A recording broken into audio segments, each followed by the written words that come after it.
مفتی صاحب کے official channel مفتی طارق مسعود speeches کو سبسکرائب کریں۔ الحمد لله نحمده ونصلي على رسوله الكريم، اما بعد فاعوذ بالله من الشيطان الرجيم، بسم الله الرحمن الرحيم۔ وَإِذَا أَخَذْنَا مِيثَاقَ بَنِي إِسْرَائِيلَ لَا تَعْبُدُونَ إِلَّا اللَّهَ وَبِالْوَالِدَيْنِ إِحْسَانًا وَبِذِي الْقُرْبَى وَالْيَتَامَى وَالْمَسَاكِينِ الآية۔ وقال تعالى: قل أتل ما حرم ربكم عليكم ألا تشركوا به شيئا وبالوالدين إحسانا۔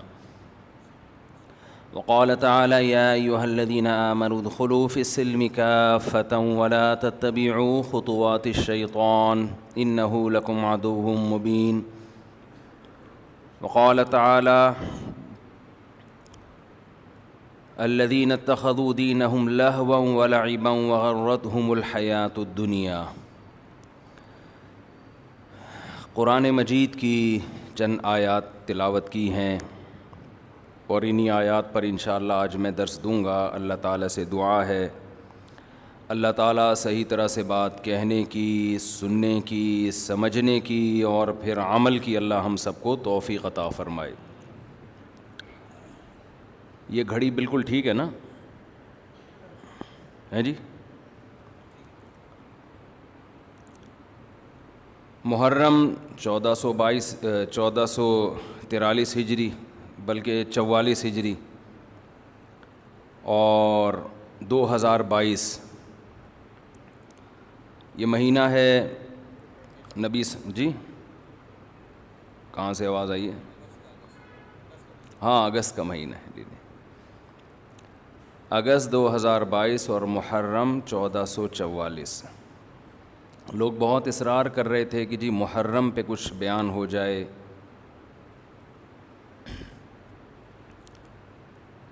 محرم میں دو طرح کے موضوعات ہوتے ہیں، ایک تو کربلا کے موضوع کو بیان کیا جاتا ہے، اس پر میں ایک دفعہ بیان چند سال پہلے کر چکا ہوں کہ اس میں معتدل رائے کیا ہے۔ کبھی موقع ملا تو دوبارہ بیان کر دیں گے انشاءاللہ کہ اس سے ہمیں اسباق کیا ملتے ہیں، اس میں صحیح بات کیا ہے، واقعے کا صحیح پہلو کیا ہے۔ اس میں افراط و تفرید بہت ہے، مبالغہ آرائیاں بہت ہیں۔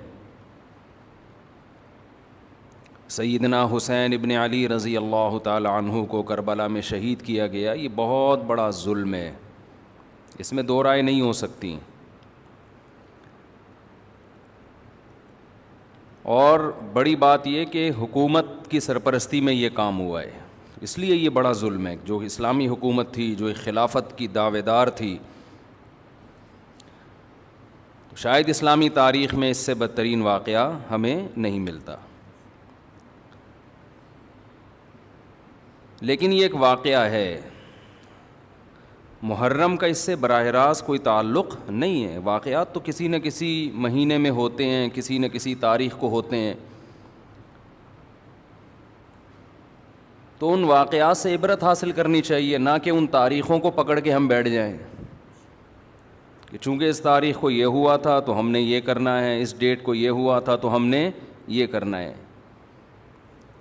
ہمیں کسی قیمت بھی اسلام کا دامن ہاتھ سے نہیں چھوڑنا۔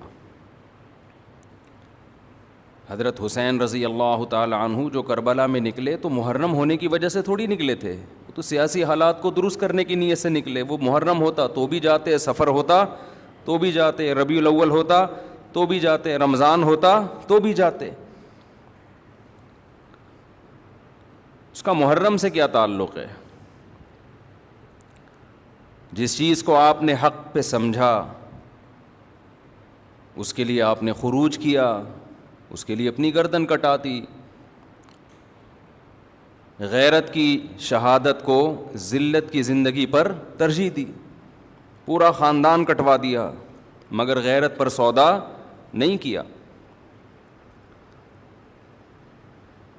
تو اگر یہ سفر میں آپ کو موقع ملتا تو آپ سفر میں نکلتے، ربیع الاول میں موقع ملتا تو ربیع الاول میں نکلتے، رمضان میں ملتا تو رمضان میں نکلتے۔ ہمیں کیا کرنا ہے، چاہے محرم ہو، چاہے سفر ہو، چاہے ربیع الاول ہو، چاہے ربیع الثانی ہو، جمادی الاولیٰ، جمادی الثانیہ، رجب، شعبان، رمضان، ہمیں حکم یہ ہے کہ شریعت نے ہمیں جو حکم دیا ہم اس سے تجاوز نہ کریں۔ اسلام کیا آرڈر دیتا ہے ہمیں؟ اسلام ہمیں غم کے موقع پہ بھی احکام دیتا ہے اور خوشی کے موقع پہ بھی احکام دیتا ہے، اس سے ہم نے دائیں بائیں نہیں ہونا۔ الذین اذا اصابتهم مصیبۃ قالوا انا للہ وانا الیہ راجعون،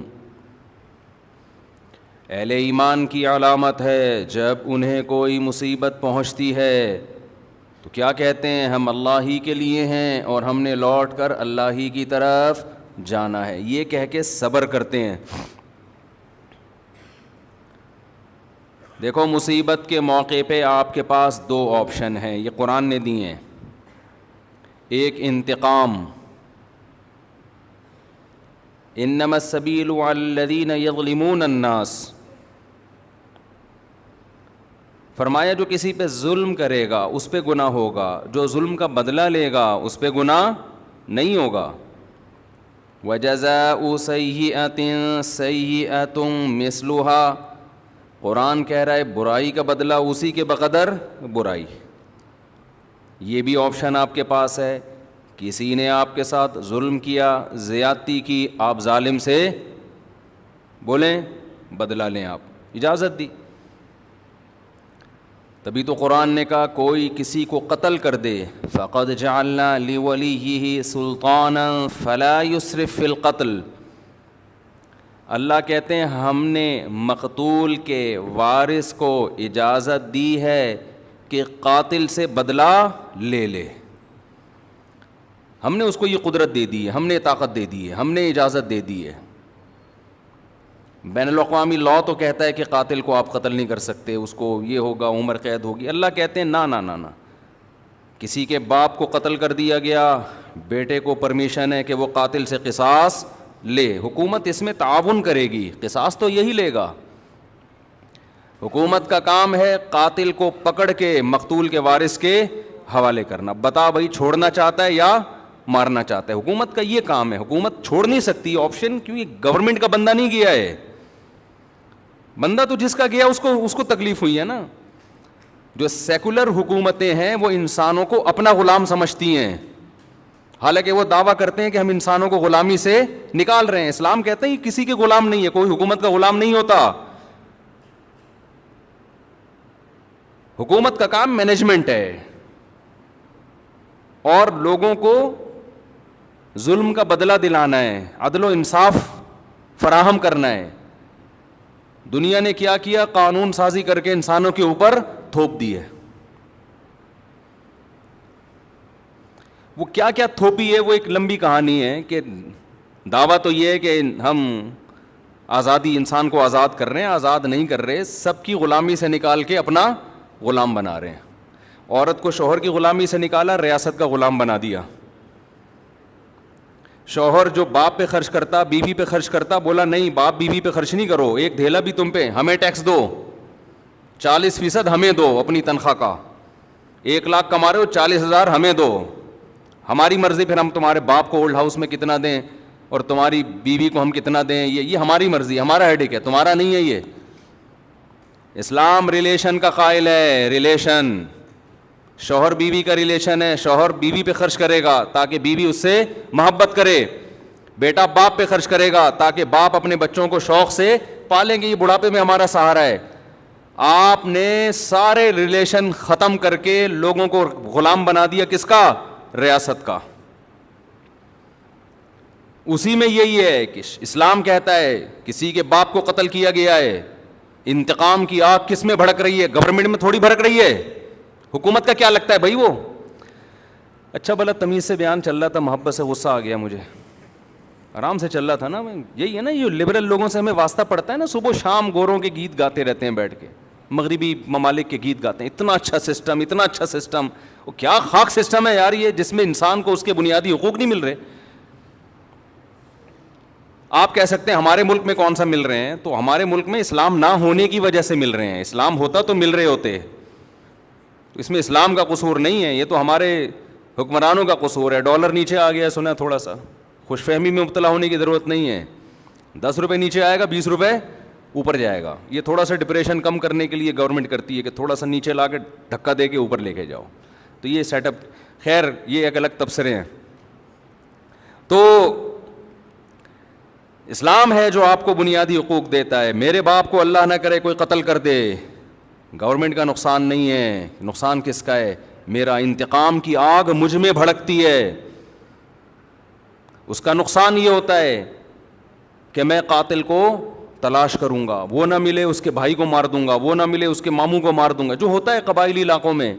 اسلام نے اس پہ پابندی لگا دی. نا نا نا نا نا نا. اللہ کہتے ہیں فقط جعلنا لولیہ سلطانا, دیکھو ہم نے تمہارے جذبات کا خیال کیا ہے, ہم نے تمہیں طاقت دی ہے کہ قاتل سے بدلہ لوگے تمہیں گناہ نہیں ملے گا. اب جب ہم نے تمہیں تمہارا حق دے دیا تو اب حد سے تجاوز نہ کرو. کیا مطلب؟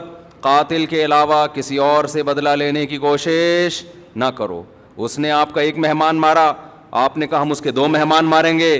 یہ کام, وہ ایک پنجاب والا چلا گیا نا, پنجاب والا چلا گیا وزیرستان میں, وہاں قبائلی لڑائیاں ہو رہی تھیں, تو وہ کہیں باہر اس کو چارپائی پہ سلا دیا انہوں نے. تو اس کو ڈر لگ رہا ہے, یار ان کی تو دشمنی اٹھا ٹھا کی رات کو آوازیں آتی, مجھے کو مار پور کے نہ چلا جائے. اس نے دروازہ بجایا, بھائی مجھے اندر سلا. اس نے کہا کیوں, گھبرا کیوں رہا ہے؟ اس نے کہا مجھے ڈر ہے آپ لوگ کی دشمنیوں میں نہ مارا جاؤں. اس نے کہا فکر نہ کرو, وہ ہمارا ایک مہمان مارے گا, خدا کی قسم اس کا 10 مہمان مارے گا. اس نے کہا بھائی اس کا تم 10 مارو 20 مارو, ہم تو مر گئے نا, ہم تو گئے کام سے. تو دیہاتی علاقوں میں چاہے بلوچستان ہو, چاہے اندرون سندھ ہو, چاہے کے پی کے ہو, چاہے پنجاب ہو, یہی ہوتا ہے. جہاں قانون نہیں ہے وہاں کیا ہے, قاتل نہ ملے تو جو ملے اس کو مار دو. قرآن اس سے منع کر رہا ہے. نا نا نا نا نا. دیکھو ہم نے تمہیں رائٹ دیا, گورنمنٹ نہیں دیتی ہے. گورنمنٹ کہتی ہے نہیں, اتنے لمبے کیسز چلتے ہیں, مقدمے چلتے چلتے چلتے چلتے پھر جج پیسے کھا کے. ایسا بھی ہوتا ہے, جو ججز بیان سن رہے ہیں ان کے علاوہ کی بات کر رہا ہوں. تو انصاف نہیں ملتا انسان کو. عمر قید تو ہے ہی نہیں اسلام میں, لمبی جیل میں ڈال دیا, وہ اور بڑا مجرم بن کے آئے گا. وہ کھانے پینے سے گیا. یہاں کتنا اچھا قانون بنایا کہ قاتل کو پکڑ کے حکومت کیا کرے گی, باپ کو مارا ہے تو بیٹے کے حوالے, شوہر کو مارا ہے تو بیوی کے حوالے, لے بھائی اپنے میاں کا بدلہ لے لے. اور اگر دیت لے کے چھوڑنا چاہے تو اس کا بھی آپشن تیرے پاس ہے, دیت لے لے, چھوڑ دے اس کو. پھر قرآن نے دیت کی ترغیب دی, وَمَنْ عُفِيَ لَهُ مِنْ أَخِيهِ شَيْءٌ, جس کو اپنے بھائی کی طرف سے معافی مل گئی. یعنی اللہ مقتول کے وارث کو کہہ رہے ہیں قاتل بھی تمہارا دینی بھائی ہے, تو بھائی سمجھ کے چھوڑ دو. ترغیب دی ہے, زبردستی نہیں کی اسلام نے. حالانکہ اللہ تو زبردستی بھی کر سکتا ہے نا کہ چھوڑنا پڑے گا, لیکن اللہ کہہ رہے میں ایسے قانون کیوں بناؤں, حالانکہ وہ خدا ہے, اس کو ہم پہ حق ہے, پھر بھی وہ کہہ رہا ہے کہ ایسے قانون کیوں بناؤں کہ انتقام کی آگ بھڑکے ان کے دل میں. جو خدا جب ہمارے جذبات کی رعایت کر رہا ہے تو گورنمنٹ کون ہوتی ہے جو رعایت نہ کرے؟ بھائی اللہ حکومت سے بڑا ہے کہ نہیں ہے؟ اس کو ہم پہ زیادہ قدرت ہے. تو قرآن نے کیا کہا, ترغیب دی کہ اس کو کیا کرو, معاف کرو. بہتر یہ معاف کر دو, دیت لے لو, پیسے لے کے چھوڑ دو, اس سے تمہاری غربت دور ہو جائے گی, تمہارا نقصان ہوا اس کی تلافی ہو جائے گی. اے اللہ اس سے تو ہم اگر دیت لے کے چھوڑیں گے, یہ تو غیرت کے خلاف ہے. ہمارے باپ کو مارا, وہ قیامت میں کہے گا کہ پیسے لے کے چھوڑ دیا. تو اللہ کہتے ہیں نا نا نا نا نا نا, یہ دنیا کا سزا ہے, آخرت میں قاتل کو معاف نہیں کروں گا. دنیا میں تو قاتل سے قصاص لے بھی لیا جائے نا, گردن اڑا بھی دی جائے, تو اس کا جرم تھوڑی معاف ہوتا ہے. اس لیے کہ جس کو مارا ہے اس نے تو بدلہ ابھی لیا نہیں ہے. دیکھیں جب کوئی قتل کرتا ہے 2 نقصان ہوتے ہیں, ایک تو جو بندہ مارا اس کا نقصان وہ گیا, دوسرا اس کے لواحقین کا نقصان. تو ابھی تو لواحقین کی تلافی ہوئی ہے, جو بندہ گیا ہے اس سے تو آخرت میں حساب لیا جائے گا. میں سمجھا پا رہا ہوں اپنی بات کہ نہیں سمجھا پا رہا؟ ابھی میں نے محرم پہ بیان کرنا ہے، لیکن یہ قصاص کی بات درمیان میں آ گئی. میں یہ بتانے کے لیے کہ ہر چیز کا ایک ضابطہ ہے، لا بیان کیا ہے اسلام نے. تو قرآن کیا کہہ رہا ہے؟ قاتل کو فلا یسرف فی القتل، ہم نے اجازت دے دی ہے تو قتل میں حد سے تجاوز نہ کرو. نمبر 1 حد سے تجاوز کیا ہے، جس نے قتل کیا اس کے علاوہ کسی اور کو مارنے کی کوشش نہ کرو کہ جی اس کا چاچا آ گیا تو اس کا ماموں آ گیا تو اس کا خالو آ گیا اس کو اڑا دیا. نہ نہ نہ نہ. نمبر 2 قتل کرنے میں بھی حد سے تجاوز نہ کرو، اس کو تڑپا کے مت مارو. تبھی حدیث میں آتا ہے لا قواد الا بالسیف، قصاص لیا جائے گا تلوار سے، اس میں تکلیف کم ہوتی ہے.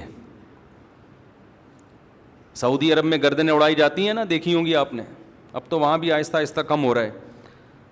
اس میں کیا کرتے ہیں، جلاد ادھر ایک تلوار لگاتا ہے گردن پہ پیچھے، جیسے ہی تلوار لگتی ہے آپ کی جتنے بھی کنیکشن ہے نا دماغ اور باڈی کا فوراً ختم، تکلیف کا احساس ختم. ادھر قاتل کی گردن الگ ہوئی، قاتل تڑپتا ہوا نظر آتا ہے مگر اسے تکلیف بولو نہیں ہوتی، کیونکہ دماغ اور باڈی کا کنیکشن کیا ہو گیا ختم. تو وہ تکلیف کیسے محسوس کرے گا؟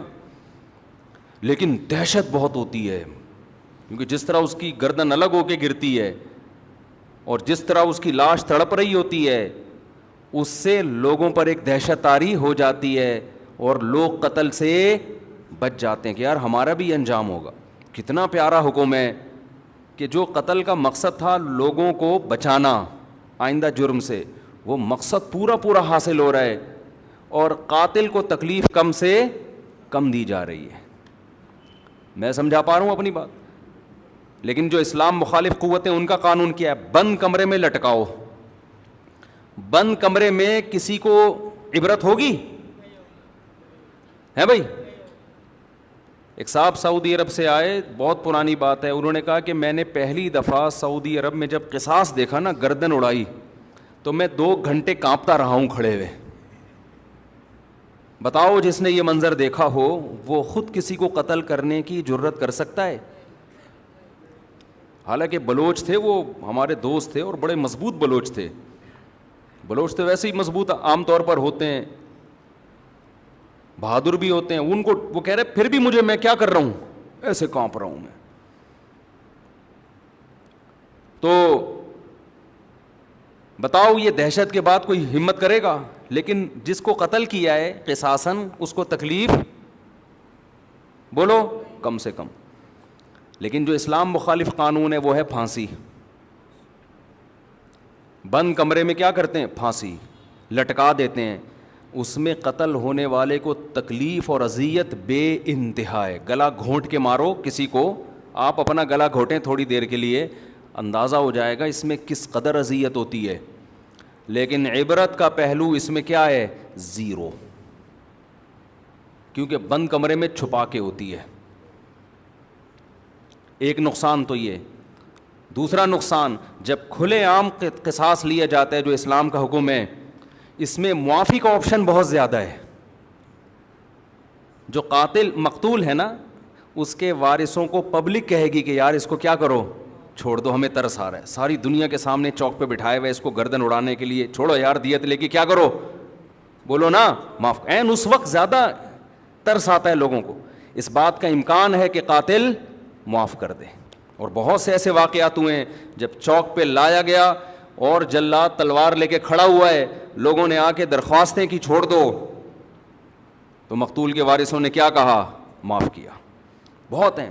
بند کمرے میں پھانسی میں یہ حکمت، یار نہیں بول رہے رفیع بھائی، پولیس لے کر آؤ. جملہ آپ کو جو ہے سینٹنس جو ہے جملہ کمپلیٹ کیا کریں، جس سے مجھے احساس ہوتا ہے کہ دیکھو میں پوری بیداری کے ساتھ بیان کر رہا ہوں. 1.5 پراٹھے کھا کے بیٹھا ہوں میں یہاں پہ. مجھے ڈاکٹر کہہ رہے ہیں کہ نہیں پراٹھے نہیں کھاؤ، یہ عمر پراٹھوں کی نہیں ہے، کوئی بھی عمر نہیں ہے پراٹھوں کی. لیکن اگر ناشتے میں پراٹھے نہ ہوں تو وہ بیان ایسا مرجھایا ہوا ہوتا ہے، پھر جیسے آپ بیٹھے ہوئے ہیں نا، پھر میں ویسے بیٹھا ہوا ہوتا. تو اس کی ہم نے تلافی یہ کی ہے کہ بھائی صبح پراٹھے کھا لو، دوپہر کا کھانا نہ کر دو. کیا خیال ہے؟ اس کی تلافی اس طریقے سے پراٹھے چھوڑ دیں, دنیا چھوڑ دے آدمی, ناشتے میں اس کے بغیر مزہ نہیں ہے. کھائے تو مزے کی چیزیں نا. ڈاکٹر لوگ جو ڈائٹنگ پلان بناتے ہیں اس میں تو انسان کے زندگی کے مزے, آپ دیکھو کیٹو ڈائٹ کے نام سے آج کل آ رہا ہے کہ صبح یہ کھائیں, پالک کے اتنے پتے کھا لیں. ہم بکری کو کھلاتے ہیں پالک کے پتے, اتنا پودینہ اس میں اتنے ٹماٹر ڈال کے چاٹ بنا کے کھا لیں اس کو. اور پھر دوپہر کو آپ نے تھوڑے سے پتہ نہیں کیا کرتے ہیں وہ, یہ کھا لیں 2 انڈے, اور یہ رات کو آپ تھوڑا سا گوشت, وہ بھی نمکین بالکل سوکھا. اس سے آپ کی صحت بہت اچھی ہو جائے گی. تو کرنا کیا ہے بھائی, ایسی صحت کے اچھے کر کے کیا خیال, زندگی لمبی ہو جائے گی آپ کی. پتے کھا کے 90 سال جینے سے بہتر ہے گوشت کھا کے, انڈے کھا کے, پراٹھے کھا کے 50 سال میں یا 40 سال میں مر جائے آدمی. میں خود صحت کا قائل ہوں کہ انسان کو پھوڑنا پھاڑنا نہیں چاہیے, صحت کا بہت خیال کرنا چاہیے, کیونکہ جب بیمار ہوتا ہے تو اندازہ ہوتا ہے صحت کتنی بڑی نعمت ہے. لیکن اس کو اپنے اوپر مسلط کرنے کی بالکل بھی ضرورت نہیں ہے. جلدی سے ایک چھوٹی سی بات بتا کے بس آگے چلتا ہوں میں. صحت بنانا ہے, کم کھاؤ, محنت زیادہ کرو, بس. یہ بڑا بہترین معتدل سا اصول ہے, کھاؤ کم. اب ہم نے صبح پراٹھے پھوڑے ہیں تو دوپہر چھاٹ ٹھیک ہے نا. جب تک شدید بھوک نہیں لگے گی تو نہیں کھائیں گے ہم.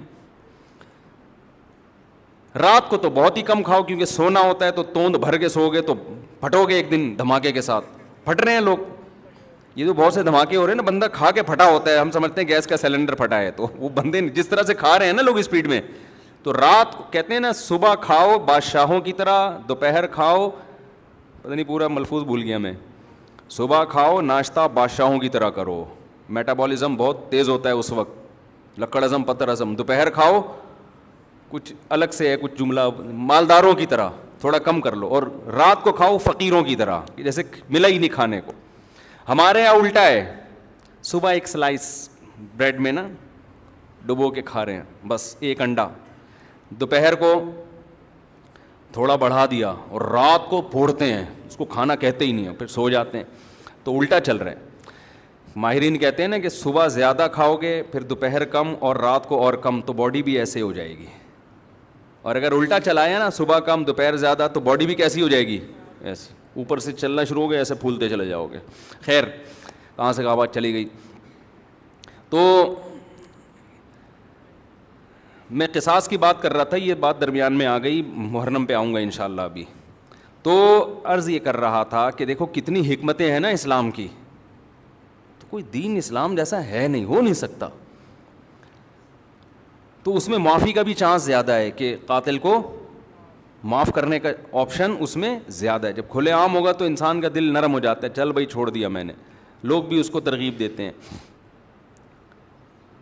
تکلیف کم سے کم ہے جس سے قصاص لیا جا رہا ہے. اچھا ایک اور فائدہ کیا ہے, دنیا میں لا بنتے ہیں, قانون بنتے ہیں, جو بڑے بڑے ماہرین بحث کرتے ہیں کہ یار اگر ہم قاتل کو قتل کر دیں گے, پھانسی دے دیں گے, تو ایک بندہ تو مرا ہی ہے انسان, اس کے بدلے میں ایک اور کو ہم نے مار دیا, تو یہ کون سا کمال کر لیا. سمجھ میں آ رہی ہے بات. یعنی قتل کو روکنے کے لیے ایک اور بندے کو قتل کر دینا, یہ کون سا کمال ہے. دنیا میں جو لوگ بھی پھانسی کی سزا کے خلاف ہے نا, جو ہیومن رائٹس کی بات کرتے ہیں, وہ یہ دلیل دیتے ہیں کہ جرم کو روکنے کے لیے بندہ قتل ہونے سے بچاؤ, قتل ہونے سے بچا کے جرم سے روکو اس کو. سمجھ میں آ رہی بات. بھائی زید نے بکر کو قتل کیا, اب دنیا کے ماہرین کہتے ہیں بکر ایک انسان ہے نا, دنیا سے چلا گیا, مزید دنیا سے انسان نہ جائیں, اس کے لیے انسان ہی کو ختم کر دینا, یہ کون سی لاجک ہے. تو زید کو ہم قتل نہیں کریں گے, پنشمنٹ ہوگی, سزا ہوگی, تاکہ وہ قتل سے بچ جائے. ورنہ بندہ مارنے کے لیے بندہ ہی مار دینا, یہ ایسے جیسے غربت ختم کرنے کے لیے غریبوں کو ختم کر دینا. بھئی غربت ختم کرنے کا ایک طریقہ سارے غریبوں کو کنٹینر میں بند کر کے بم سے اڑا دو, غربت کیا ہو جائے گی, ختم. تو وہ یہ دلیل دیتے ہیں کہ یار انسانیت کو قتل سے روکنے کے لیے کہ انسان ہی کو قتل کر دینا, کیونکہ زید نے بکر کو مارا, غلط کیا, تو زید بھی تو بکر جیسا ہے نا, جتنا قیمتی بکر کا خون اتنا ہی قیمتی زید کا خون, تو اس کو قتل نہیں ہونے دیں گے ہم. یہ انسانوں کی لاجک ہے جو خدا کے قانون کے مقابلے میں اس کی کوئی حیثیت نہیں. قرآن نے اس لاجک کا جواب دیا ہے. یہ پہلے بھی لوگ تھے اس طرح کی باتیں کرتے تھے. قرآن نے کہا وَلَكُمْ فِي الْقِصَاصِ حَيَاتٌ يَا أُولِي الْأَلْبَابِ, اے عقل مندو, وہ لوگ جن کی عقل صحیح کام کرتی ہے, سنو, ہم جو کہہ رہے ہیں کہ قاتل کو قتل کر دو, تو اس قتل میں انسانیت کا قتل نہیں ہے, انسانیت کی بقا ہے. ایک مارو گے کروڑوں بچیں گے, اور اگر ان کو جیل میں ڈال ڈال کے چھوڑتے رہو گے نا تو قتل دنیا میں ختم ہونے کے بجائے بڑھے گا. اور یہ جو تمہاری لاجک ہے کہ بکر کا خون جتنا قیمتی تھا زید بھی اتنا ہی قیمتی ہے, اس لاجک کا جواب یہ کہ بڑے نقصان سے بچنے کے لیے چھوٹا نقصان برداشت کیا جاتا ہے. زید کا خون قیمتی ہے مگر اتنا نہیں جتنا معصوم لوگوں کا خون قیمتی ہے. ان معصوموں کے خون کی زیادہ قیمت ہے, قاتل کے خون کی اللہ کی نظر میں قیمت نہیں ہے. سمجھ میں آ رہا ہے کہ نہیں آ رہا؟ اس بے قیمت خون کو بہانے سے قیمتی خونوں کی حفاظت ہو جائے گی. تو اللہ نے ایک نظام بنایا ہے, جو میں اصل بات عرض کر رہا تھا. اب کیا ہے, میں اصل موضوع کی طرف آتا ہوں دوبارہ. اللہ تعالیٰ نے محرم بھی دیا ہمیں, سفر بھی دیا ہمیں, ربیع الاول بھی دیا ہمیں پچھلی قوموں کے واقعات بھی سنائے, یہود و نصارہ کے. قرآن کہتا ہے یہود و نصارہ نے اپنے دین کو کھیل اور تماشا بنا لیا, لہو و لعب. کیا مطلب لہو و لعب بنا لیا؟ جن احکامات کو فوکس کیا گیا تھا نا تورات اور انجیل میں, ان احکامات سے غافل ہو گئے اور اپنی طرف سے احکامات گڑھ گڑھ کے ان کو فالو کرنا شروع کر دیا. سمجھ میں آ رہی ہے بات؟ یہاں تک کہ ان میں بھی پھر اختلافات شروع ہوئے. کسی نے کہا یہ صحیح ہے, کسی نے کہا یہ غلط ہے. اختلاف ہوتے ہوتے ہوتے ہوتے حدیث میں آتا ہے 72 فرقوں میں ڈیوائیڈ ہو گئے. وہ کتنے فرقوں میں؟ 72. کیونکہ جب نئی نئی چیزیں ایجاد کی ہیں نا تو نئی چیزوں کی بریکیں کیا ہوتی ہیں؟ بولو, فیل. مثلاً آپ نے کہا ربیع الاول میں ہم یوں بھی کریں گے, نبی کے نام پہ یہ بھی کریں گے, وہ بھی کریں گے. تو بھئی جب آپ دن منا رہے ہیں تو کچھ لوگوں نے کہا پھر کیک بھی کاٹیں گے, پراپر سالگرہ منائیں گے. کچھ نے اس کی مخالفت کی, کچھ نے حمایت کی. مخالفت کرنے والوں کے پاس بھی کوئی دلیل نہیں ہے, اس لیے کہ جس بیس پہ آپ مخالفت کر رہے ہو کہ یہ صحابہ سے ثابت نہیں ہے, تو جو آپ کر رہے ہو وہ کہاں سے ثابت ہے؟ تو ٹکڑوں میں بٹنا, فرقوں کے اندر فرقیاں نکلنا شروع, فرقوں کے اندر فرقیاں. پھر بعض نے کہا ہم 12 ربیع الاول کو عید کی نماز بھی پڑھیں گے, کیونکہ جب عید کا دن ہے تو نماز بھی ہونی چاہیے. اور ہو رہی ہے بعض علاقوں میں عید کی پراپر نماز. اس پہ انہی کے علماء نے اعتراض کیا کہ بھئی عید کی دو عیدوں کی نمازیں ثابت ہیں, 12 کو نماز ثابت نہیں ہے. اس پہ سوال اٹھا کہ جب آپ دوسرے پہ رد کرتے ہو تو کہتے ہو یہ ثابت نہیں ہے, تو جو کام آپ نہیں جو کر رہے ہو عید کے علاوہ بھی تو بہت سارے کام کر رہے ہیں آپ 12 ربیع الاول کو, یہ کہاں سے نبی سے ثابت ہیں, صحابہ سے ثابت ہیں؟ نہیں, یہی بات میرا خیال ہے. جب آدمی کی بیس مضبوط نہیں ہوتی نا تو وہ فرقوں میں اور تفرقے میں بٹتا چلا جاتا ہے. وہ فرقے سے فرقیاں, فرقیوں کی پھر ذیلی فرقیاں, وہ ہوتے ہوتے اتنا کچومڑ بن جاتا ہے کہ سمجھ میں نہیں آتا کہ میں اس کو فالو کروں یا اس کو فالو کروں. میں سمجھا پا رہا ہوں اپنی بات؟ تو نبی نے فرمایا بنی اسرائیل 72 میں, میری امت 73 فرقوں میں تقسیم ہوگی. لے بھائی, اب آپ تو ہو گئے نا کنفیوز, کیا خیال ہے؟ ارے وہ 72 میں ڈیوائیڈ ہوئے, ہم کتنوں میں ڈیوائیڈ ہوں گے؟ 73. اب آپ بتاؤ اگر نبی صرف اتنی بات بتاتے, آگے نہ ہوتا, تو ہم تو پاگل ہو جاتے کہ نہیں ہو جاتے؟ مجھے لگ رہا ہے آپ نہ پاگل ہوں گے نہ عقل مند ہوں گے.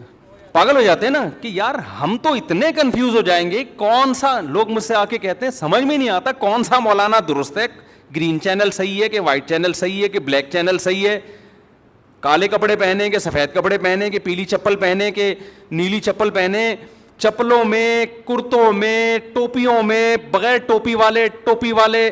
پنجاب میں ایسی مسجد بھی ہے میں پنجاب گیا ہوا تھا تو مسجد میں 2 جماعتیں ہو رہی تھی, ٹوپی والوں کی الگ اور بغیر ٹوپی والوں کی الگ. ایک فرقہ ہے وہ کہتا ہے ٹوپی نہیں پہنو, وہ کبھی بھی ٹوپی نہیں پہنتے. ایک ٹوپی والوں کی الگ ہو رہی تھی اور بغیر ٹوپی والوں کی الگ ہو رہی تھی. تو فرقے در فرقیاں, یہ فرقیاں لفظ میں نے خود نکالا ہے, فرقی یہ ہے نہیں عربی میں, لیکن یہ اردو میں یہی اچھا لگ رہا ہے. جیسے مولانا ہوتے ہیں نا, ہمارے سر میں تو مولانا کا مطلب مولانا, مولوی کا مطلب تھوڑا سا چھوٹا قسم کا. اور ایک حضرت نے ایک لفظ نکالا تھا مولوڑی, جو بالکل جس کو کچھ بھی نہ آتا ہو لیکن مولانا بن کے گھوم رہا ہو. تو کہتے ہیں یہ جو مولوڑی ہیں نا یہ فساد پیدا کرتی ہیں, نہ یہ مولوی ہے نہ یہ مولانا ہے, یہ کیا ہے چھوٹی چھوٹی مولوڑیاں, ان کو آتا کچھ بھی نہیں ہے لیکن مولانا بنے ہوئے فتوے دے رہے ہوتے ہیں. تو 73 فرقوں میں امت کیا ہوگی, ڈیوائیڈ. ہم ابھی اسی سے ڈرے بیٹھے تھے کہ یار اتنے فرقے, نبی نے ہمیں اور ڈرا دیا. آگے جو الفاظ ہیں اس سے تو اور زیادہ خوف پیدا ہو رہا ہے, پھر نبی تسلی بھی دیں گے, اور خوف پیدا ہو رہا ہے. آپ نے فرمایا کلہم فی النار الا واحدہ, ایک کے علاوہ سب کے سب کہاں جائیں گے, جہنم کی آگ میں. سب کو اٹھا کے پھینک دے گا اللہ جہنم میں. لو بھائی, اس سے تو ہمارا خوف کم ہونے کے بجائے اور زیادہ بڑھ گیا. اگر نبی اتنا ہی کہتے 73 فرقوں میں ڈیوائیڈ ہو جاؤ گے, ہم کہتے کوئی بات نہیں یار 73 میں سے ہو سکتا ہے 70 جنت میں جائیں, تو ہم کس میں سے ہوں گے, انہیں 70 میں سے ہوں گے.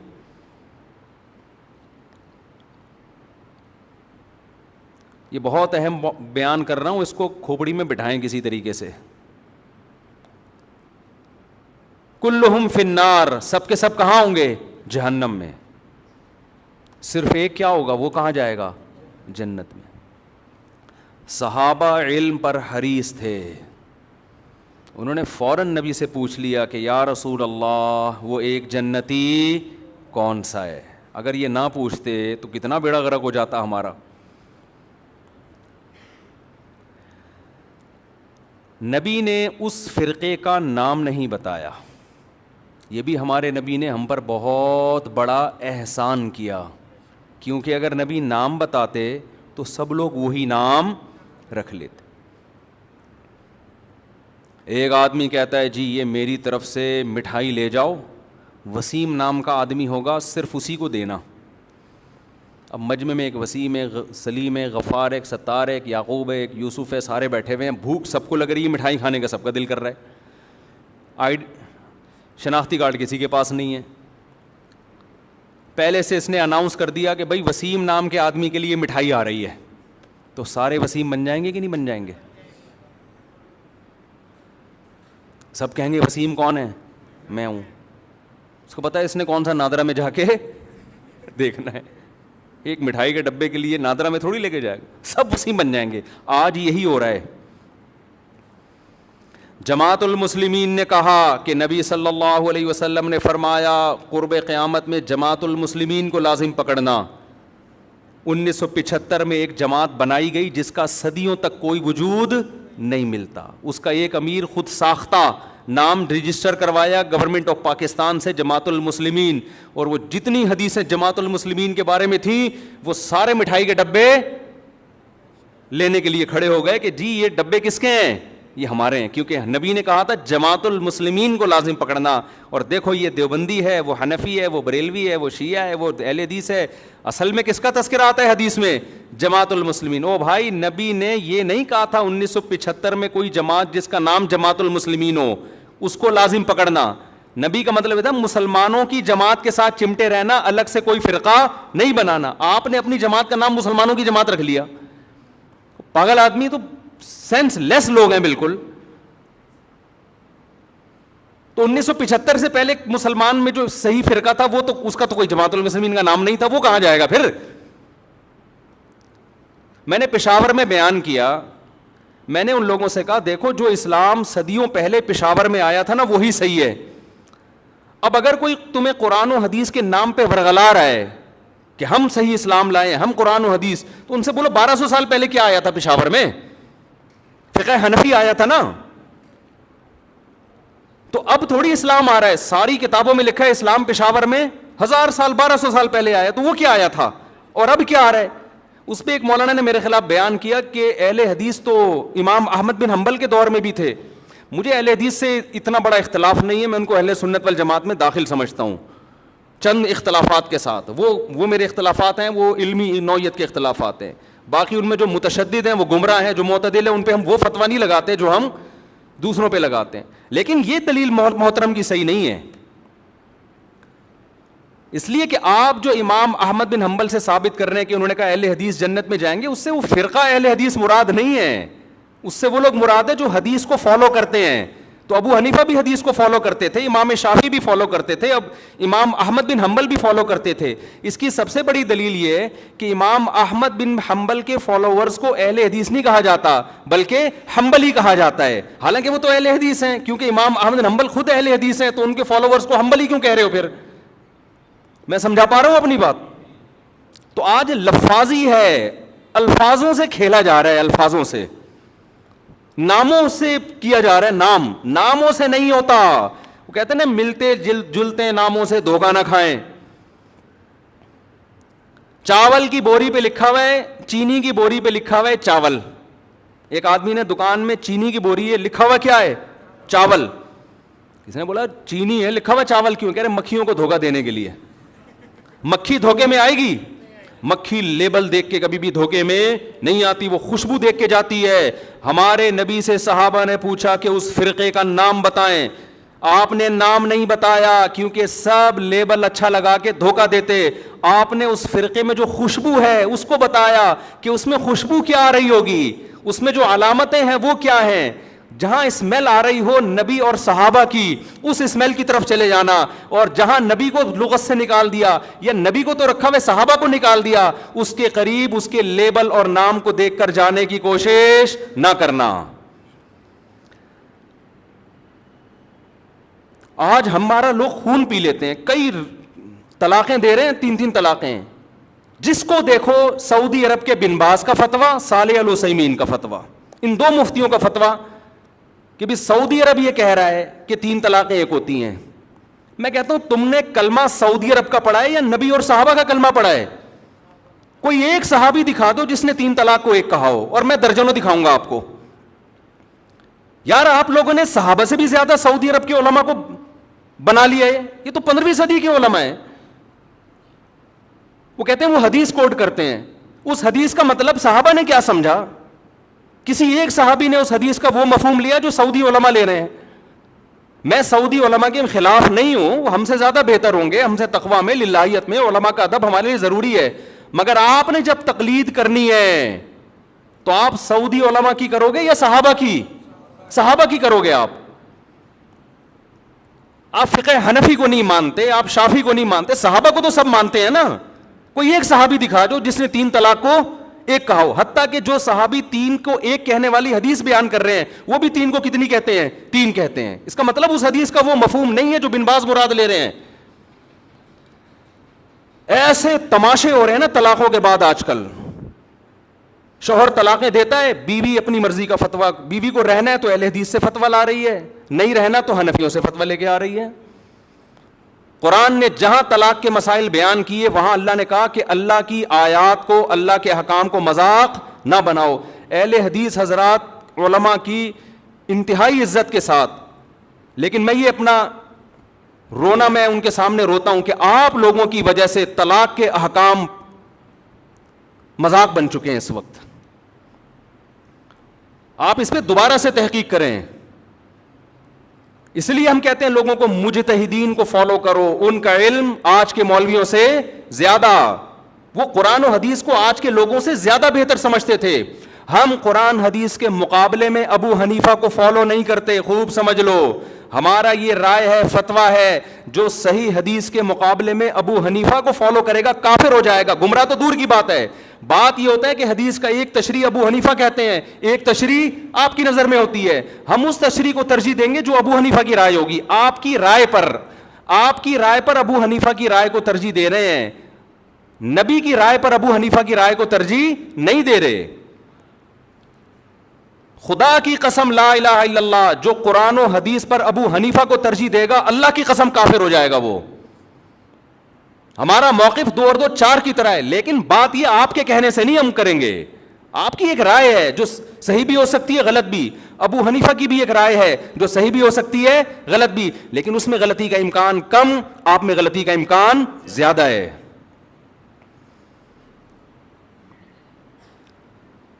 تو طلاق ثلاث میں تو 4 ائمہ متفق ہیں، یہ تو تابعین تبع تابعین کے دور کے ہیں، سارے صحابہ متفق ہیں، آپ کو حدیث مل گئی، یہ کیسی بات ہے بھائی؟ میں ایک اہل حدیث عالم کے پاس گیا، میں نے فتویٰ دیا تھا 3 طلاقیں واقع ہو گئی ہیں، وہ صاحب لے آئے اہل حدیث سے فتویٰ. میں نے ان سے کہا کہ آپ تقلید کرتے ہیں؟ انہوں نے کہا نہیں میں تحقیق کرتا ہوں. میں نے کہا چلو پھر میں اہل حدیث عالم کے پاس چلتا ہوں، اب تحقیق کی دنیا میں ہم دیکھتے ہیں کون صحیح ہے کون غلط ہے. آپ نے تو تحقیق کرنی ہے نا، تقلید تو کرنی نہیں ہے، لیکن یہ کر رہے تقلید ہی ہوتے ہیں، لیبل تحقیق کی، کیونکہ تحقیق پھر پوری ہوتی ہے ادھوری نہیں ہوتی. میں ان اہل حدیث کے پاس گیا، بڑے احترام سے بیٹھا، میں نے کہا حضرت آپ نے فتویٰ دیا ہے اس کی دلیل دیں.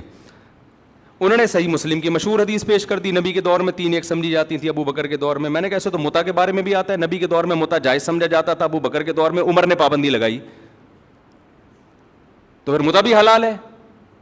کہہ رہے نہیں اس کے تو منسوخ ہونے کی دلیل ہے. تو میں نے کہا اس کے بھی منسوخ ہونے کی دلیل ہے، ادھوری حدیث نہ بتائیں، دوسری حدیث بھی بتائیں.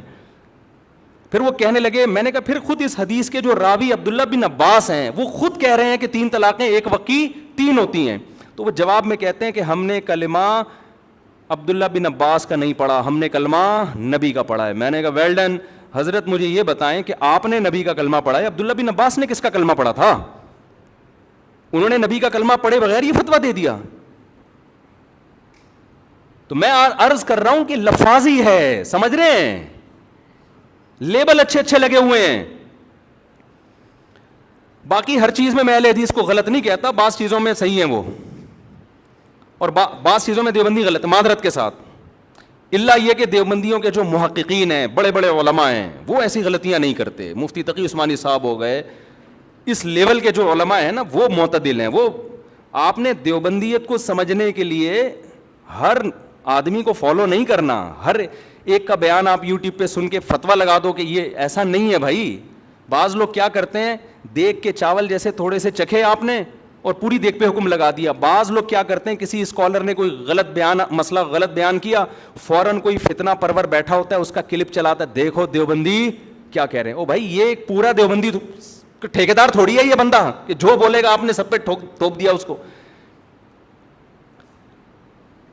میں تو آپ کو پھر بھی دیوبندی بریلوی کی بحث میں، یہ تو لوگوں نے مشہور کی ہوئی ہے، ہمیں تو ہم اللہ کی قسم اٹھا کے کہتے ہیں کہ اپنے نام کے ساتھ نہ دیوبندی لگاؤ نہ بریلوی. میرے نام کے ساتھ لگایا تھا، میں نے ہٹوایا ہے لوگوں سے. یہ بھی ہمارے اکابر کی تعلیمات ہیں. کیوں؟ جو فرقہ جنت میں جائے گا اس پہ لیبل سے نبی کیا کہہ رہے ہیں اس کے متاثر نہ ہو. اب نبی فرما دیتے، صحابہ نے پوچھا یا رسول اللہ کون سا فرقہ جنتی ناجیہ نجات پانے والا کون سا ہوگا؟ تو ہمارے نبی کا ہم پر یہ احسان کہ آپ نے وہ نام نہیں. آپ اگر کہتے اہل حدیث ہوں گے تو جمعے کی نماز میں ٹانگیں چوڑی کر کے پڑھاتا، میں زور سے آمین کہتا. ایسا ہی ہے نا. ہمارے نبی کہتے کہ وہ حنفی ہوں گے تو جتنے اہل حدیث ہیں وہ کیا بن جاتے؟ سارے حنفی بن جاتے. ہمارے نبی کہتے کہ وہ ہری پگڑی والے ہوں گے، اب تو انہوں نے بھی سفید کر دی پگڑی، تو ہم سب ہرے ہرے ہوتے یہاں پہ. کیا خیال ہے؟ پگڑی بھی ہری ہوتی، اور اب مجھے نہیں پتا ان کا کیا کیا ہرا ہوتا ہے، اللہ بہتر جانے. اور کیا ہرا ہوتا ہے؟ پین ہرا ہوتا جی، کنگھی ہری ہوتی ہے، شکریہ جی، ٹیوب لائٹ ہری. اچھا خیر، نبی فرماتے وہ دیوبندی ہوں گے تو سب لوگ اپنے نام کے ساتھ کیا لگاتے؟ دیوبندی. نبی فرماتے وہ شیعہ ہوں گے تو سب کیا بنے ہوتے؟ ہم محرم میں کالے کپڑے پہن کے بیٹھے ہوتے، سب اپنے آپ کو شیعہ ثابت کرنے میں لگے ہوتے. نبی نے علامت بتائی تاکہ ملتے جلتے ناموں سے دھوکہ نہ کھائیں، ناموں سے متاثر نہ ہو، نام کچھ بھی ہو. اول تو ہمارا نام مسلم رکھ دیا ہے قرآن نے, تو ہم سب کیا ہیں؟ مسلم ہیں, جس کو اردو میں مسلمان کہا جاتا ہے. ہمیں کسی اور شناخت کی بالکل ضرورت نہیں ہے. سوال پیدا ہوتا ہے پھر یہ مشہور کیسے ہو گئے دیوبندی بریلوی؟ میں بار بار کہتا ہوں یہ لوگوں نے نام دیے ہیں آسانی کے لیے. مثال کے یہ لوگ کیوں نام دیتے ہیں؟ آپ کہیں رشتہ لینے کے لیے جائیں, لڑکی والے آپ کا کانسیپٹ پوچھنا چاہتے ہیں کہ یہ میلاد شریف والا ہے, تیجے 40ویں والا ہے, ربیع الاول میں پروگرام والا ہے, یا یہ والا نہیں ہے. اب وہ پوری ڈیٹیل پوچھیں تمہارا عقیدہ کیا ہے, پوری ڈیٹیل کے بجائے شارٹ نام رکھا ہوا ہے, بھائی جو یہ کرتے ہیں ان کو بریلوی کہا جاتا ہے, جو یہ نہیں کرتے ان کو کیا کہا جاتا ہے؟ دیوبندی. تو ان شارٹ وہ انہوں نے, کیونکہ مسلمان تو دونوں ہی کہلاتے ہیں نا. ایک صاحب مجھے کہنے لگے آپ حنفی کیوں ہیں, آپ مسلم کیوں نہیں ہیں؟ میں نے کہا ہم حنفی شافی کے مقابلے میں ہیں, غیر مسلم کے مقابلے میں ہم مسلم ہیں. ہم دیوبندی بریلوی کے مقابلے میں کہلاتے ہیں, غیر مسلم کے مقابلے میں تھوڑی ہم دیوبندی ہیں, تو مسلم ہیں. تو اللہ نے ہمارا نام مسلم غیر مسلم کے مقابلے میں رکھا ہے. باقی نام بھی ہم نے نہیں رکھے, پبلک نے اپنی آسانی کے لیے رکھے, پھر وہ مشہور ہو گئے. ورنہ نہ دیوبندیت میں کچھ ہے نہ بریلویت میں کچھ ہے. اصل میں تو وہ علامت جو نبی بیان کر رہے ہیں, وہ علامت جس میں پائی جائے گی, خواہ وہ دیوبندیت کے نام سے ہو, اہل حدیث کے نام سے ہو, بریلوی کے نام سے ہو, شیعہ کے نام سے ہو, سنی, اس سے کوئی فرق نہیں پڑتا. نام تو وہی دینا چاہیے مسلم. لیکن میں بتا رہا ہوں لوگ اپنی آسانی کے لیے نام دیتے ہیں. کس مکتبہ فکر سے آپ کا تعلق ہے, تاکہ ان شارٹ بات ہو جائے نا. تو نام نبی قرآن نے ہمیں مسلم دیا, اور علامت کیا بتائی؟ صحابہ نے پوچھا یا رسول اللہ کیا کون سا فرقہ؟ آپ نے فرمایا ما انا علیہ و اصحابی. کیا بلاغت ہے یار اس کلام میں, سارے فرقوں کا پول پٹیاں کھول دیں. آپ نے یہ نہیں فرمایا جو قرآن کو فالو کرے گا, یہ نہیں فرمایا, کیونکہ ہر فرقہ نسبت کہاں کرتا ہے؟ کیونکہ قرآن تو سب کی بیس ہے نا, قرآن ہی سے نکل گئے. کیا خیال ہے بھائی؟ ایک فرقہ مسلمانوں میں آئے اور کہ میں تورات کو مانتا ہوں, قرآن کو نہیں مانتا ہوں, تو تو ہے ہی نہیں, تو کسی کھاتے میں ہے ہی نہیں, نکل یہاں سے. بیس تو قرآن ہے, اور قرآن کو ماننا بھی ضروری, اس کو فالو کرنا بھی. لیکن فرقوں میں جب فرق کیا جا رہا ہے تو قرآن کا تذکرہ نہیں. ما انا علیہ, جس پر میرا عمل, میں چلوں, تو نبی جس پر چلے اس کو تو حدیث کہا جاتا ہے. اور یہ بھی نہیں فرمایا حدیث, کیونکہ حدیث قول, عام طور پر حدیث کا اطلاق قول پر ہوتا ہے. بخاری میں ایک روایت آ گئی, مسلم میں ایک روایت آ گئی, لوگ اس کو حدیث سمجھتے ہیں. نبی کا جو پراپر عمل رہا ہے, کس پر آپ صلی اللہ علیہ وسلم عمل کر کے گئے ہیں, اس کو آج کل کے لوگوں نے حدیث سے خارج کر دیا. مثال کے طور پر امام مالک حدیث لے کر آتے ہیں ہاتھ باندھ کے نماز پڑھنے کی, فتویٰ دیتے ہیں ہاتھ چھوڑ کے نماز پڑھی جائے. میں مسجد نبوی میں بیٹھا ہوا تھا, ایک صاحب تقریر کر رہے تھے اردو میں. سارے فتنے وہاں اردو اسپیکنگ جا کے پھیلاتے ہیں, عرب میں نہیں عام طور پہ یہ تشدد. اس سے کسی نے پوچھا کہ ہاتھ چھوڑ کے نماز پڑھنا کیسا ہے؟ انہوں نے کہا بالکل ناجائز, بدعت.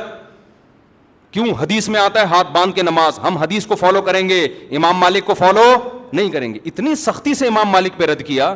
میں نے کہا اس جگہ امام مالک نے کئی سال بیٹھ کے درس دیا ہے, اس نے ان کی شخصیت کا بھی احترام نہیں کیا. عوام یہ میسج لے کے جا رہی ہے کہ قرآن و حدیث کا اس کو پتہ ہے, امام مالک کو پتہ نہیں تھا, حالانکہ وہ تو تبع تابعین میں سے ہیں. حدیث میں آتا ہے ان قریب ایک شخص پیدا ہونے والا ہے مدینہ میں, جس کی طرف پوری دنیا سے علم کے لیے لوگ آئیں گے. اکثر علماء اس طرف گئے, اس سے مراد امام مالک ہیں.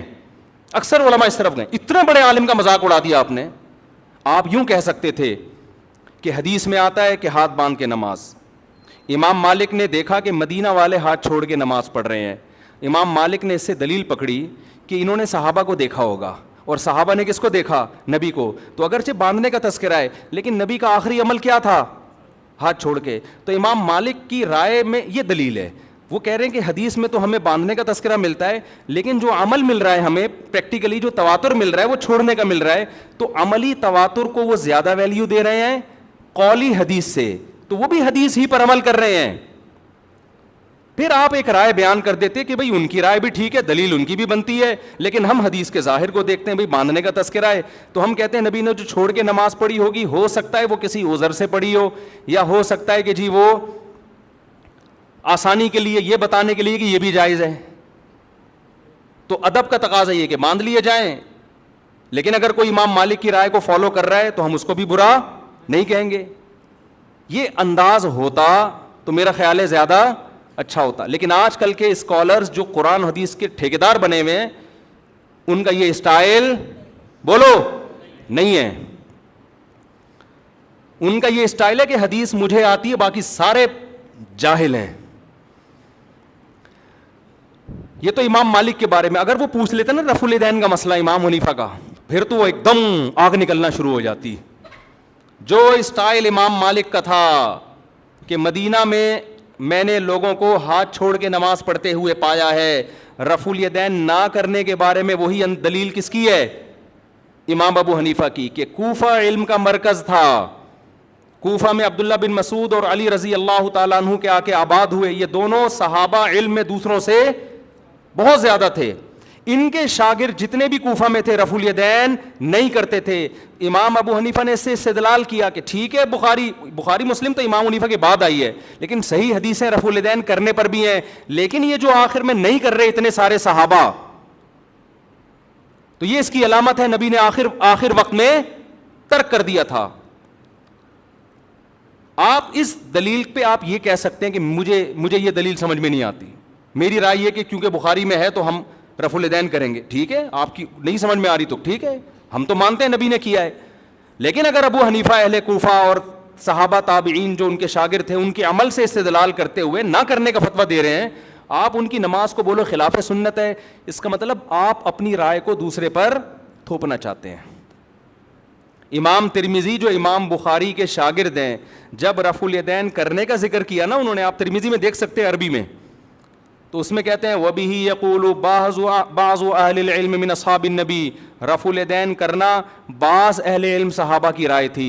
جب رفع الیدین نہ کرنے کا تذکرہ کیا ہے تو پھر لکھتے ہیں وَبِهِ يَقُولُ غَيْرُ وَاحِدٍ مِّنْ أَهْلِ الْعِلْمِ مِنْ أَصْحَابِ النَّبِي, یہی اہل علم صحابہ میں بہت سارے لوگوں کی رائے ہے.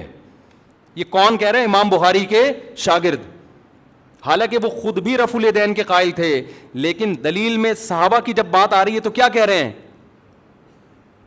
تو میں آپ سے عرض کر رہا ہوں کہ ہر محدث, ہر مجتہد کا اپنا ایک اصول ہوتا ہے, اور اس کا بنیادی مقصد کس کو فالو کرنا ہے؟ نبی کو فالو کرنا. تو آپ صرف قولی حدیث لے رہے ہو, نبی کا عمل نہیں دیکھ رہے, یہ مسٹیک ہے.